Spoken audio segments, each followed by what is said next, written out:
여러분, 안녕하세요. 자도입니다.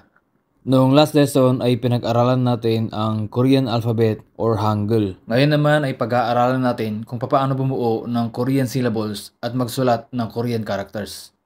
At ito ang Korean alphabet o Hangul na pinag-aralan natin noong last lesson. Sa pagbuo ng word, may mga pattern na sinusundan.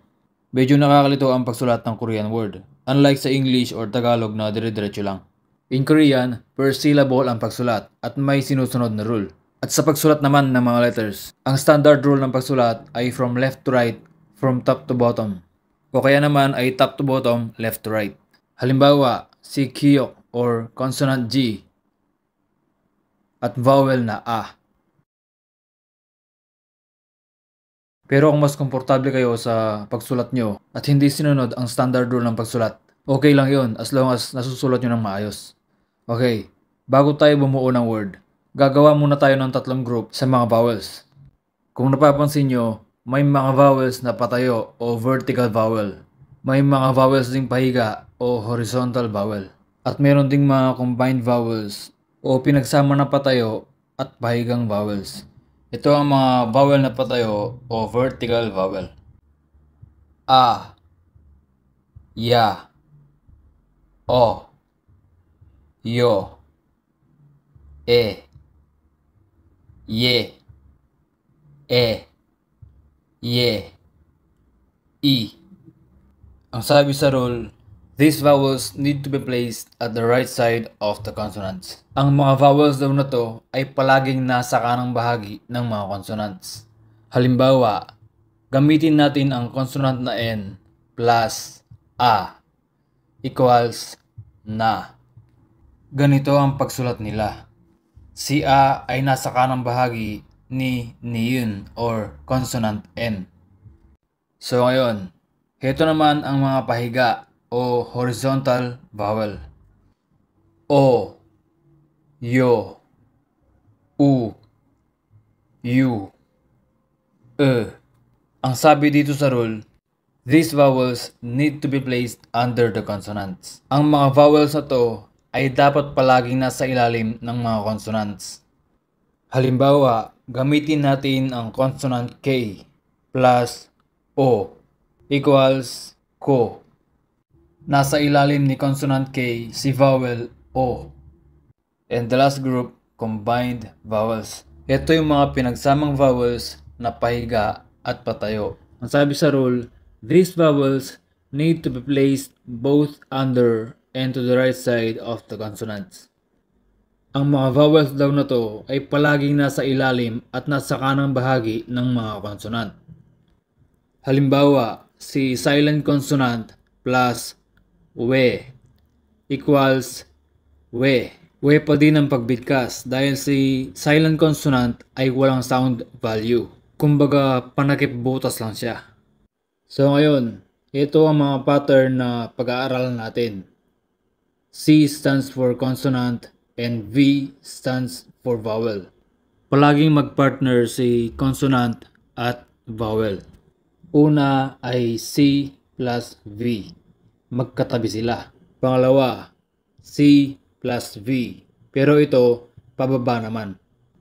Pangatlo, C plus V plus C.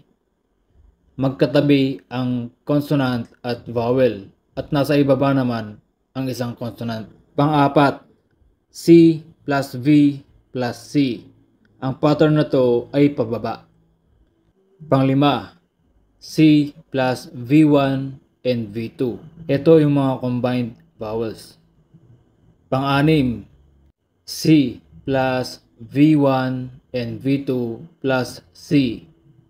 So ngayon, gamit tayo ng mga letters at bumuo ng word at gamitin natin ang unang pattern. Pattern 1, consonant plus vowel. Magkatabi sila. Okay, gamitin natin si consonant G at vowel na A. Consonant G plus A equals ka. Another example, consonant N plus O equals no. Sa pattern na to, ang pwede lang ipares na letters ay any kind of consonants plus patayo o vertical vowels only. Sa pattern na to, hindi pwedeng ipares si consonant plus vowel na pahiga o horizontal vowel. Next, we have pattern 2, consonant plus vowel. Kanina, sa unang pattern, si consonant at vowel ay magkatabi. Ngayon naman, si consonant ay nasa taas at si vowel ay nasa ilalim. Halimbawa, gamitin natin si consonant K plus vowel O equals ko. Nasa taas si consonant K at nasa ilalim si vowel O. Another example, silent consonant plus U equals U. U pa din ang pagbigkas dahil si silent consonant ay nasa taas at walang sound value. Sa pattern na to, ang pwedeng ipares ay si consonant plus horizontal vowel o pahiga na vowel. Sa pattern na to, hindi pwedeng ipares si consonant plus vertical vowel o patayo na vowel. Next, pattern 3. Consonant plus vowel plus consonant. Same din kay pattern 1. Magkatabi si consonant plus vowel. Ngayon naman, dadagdagan ng another consonant. Halimbawa, gamit tayo ng consonant G plus A plus consonant N equals kan. Si consonant G at A ay magkatabi. Si consonant N ay nasa ilalim. Another example, consonant B plus A plus another consonant B equals pop. Sa pattern na to, ang pwede lang ipares ay consonant plus patayo o vertical vowel plus consonant. Hindi pwedeng gamitin ang pahiga o horizontal vowel. Next, pattern 4. Consonant plus vowel plus consonant. Same din kay pattern 2. Consonant plus vowel. Ngayon naman, matadagdagan ulit ng consonant. Pababa ang pattern na to. Ang tawag sa last consonant na to ay pachim. Ngayon, gamitin natin si consonant G plus U plus another consonant G equals cook. Another example, consonant B plus O plus consonant M equals pom. Sa pattern na to, ang pwede lang ipares ay consonant plus pahiga o horizontal vowel plus consonant. Hindi pwedeng gamitin ang mga vertical vowels o patayo na vowels. Next pattern, pattern 5. Consonant plus vowel 1 and vowel 2. Ang mga vowels na to ay combined vowels. Halimbawa, gamitin natin si consonant G plus wa equals kwa. Si wa ay nasa ilalim at nasa kanang bahagi ni consonant G. Another example, consonant M plus wo equals mo. Another example, consonant D plus we equals thi. Next pattern, pattern 6. Same din kay pattern 5, pero ngayon, nadadagdagan na naman ng consonant. Consonant plus vowel 1 and vowel 2 plus consonant. Halimbawa, gamitin natin si consonant G plus wa plus another consonant G equals quack. Another example, silent consonant plus wo plus consonant N equals won. Okay, lahat ng mga Korean words ay nagsisimula sa consonant. Yes, sa consonant nagsisimula. Kung iniisip mo at nalilito ka, paano naman yung mga word na nagsisimula sa vowel? Halimbawa, ang salitang annyeonghaseyo, pero A ang unang letter niya. Pero ang nasa rule, lahat ng Korean words ay nagsisimula sa consonant. Ganito kasi yan. Uulitin ko mga lods. Lahat ng mga word na nagsisimula sa vowel ay kailangan lagyan ng silent consonant sa unahan per syllable.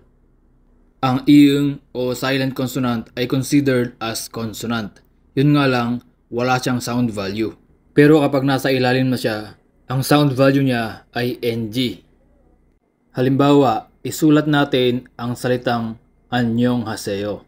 Ang word na to ay may 5 syllables. Anyong Haseyo. Okay, isulat natin. Since vowel ang unang letter niya, kailangan nating lagyan ng silent consonant sa unahan. Kasama niya sa unang syllable si consonant N.